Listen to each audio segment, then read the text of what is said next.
Sa wakas, nakapalinis rin ako ng kuko sa mga virgin na nandito. Kitang-kita niya, ang pula-pula pati ng chick. Parang nasampal ng afam. Di ba?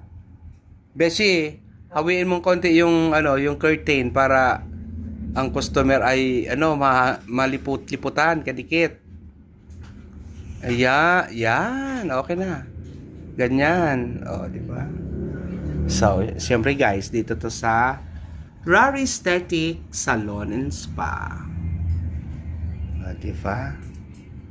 Oh. Wow, virgin na virgin dito ang mga taga-kalkal kuning kuko. Magianon bes ang kamot niya. Garuman sa nalangaw na nakatugpa sa sakuyang matibayan matibayan mag atras abanti kang pusher. Pusher ba ang tawag dyan? Yes, sir. Oh, di ba? So, relax na relax ang ang daddy nyo. Ayan.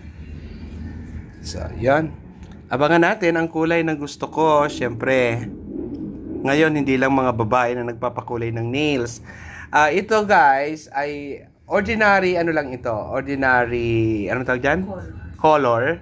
Hindi pa kami gumagamit ng gel, pero mayroon po kaming gel polish. Meron kaming nail extension kasi siya po ang aming nail technician. So ito sabi ko ordinary muna or traditional muna.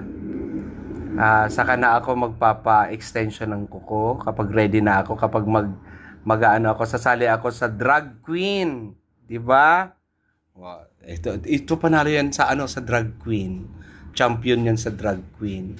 Hindi niya na kailangan ng mga makeup kasi para rin lagi naka-makeup. Paano ko ito mapapalapit kay Magpapalapit sa aking senior, siya po ang aming senior hairstylist dito sa Rari Aesthetics Salon and Spa. I-mention mo siya ang pangalan. Ang pangalan niya po pala, i-mention ko pa daw ang pangalan niya. Siya po ay si Miss Hana. Si Miss Hana, na kung banggi po siya ay Miss Hanap. Hanap po siya ng hanap ng mga ombre. Mayong tigil ng hanap ng ombre, kaya Hana. Miss Hana, Miss Hanap ng ombre. Sandali lang, i-zoom in natin si manay mo, si Miss Hana. Kita nyo, di ba?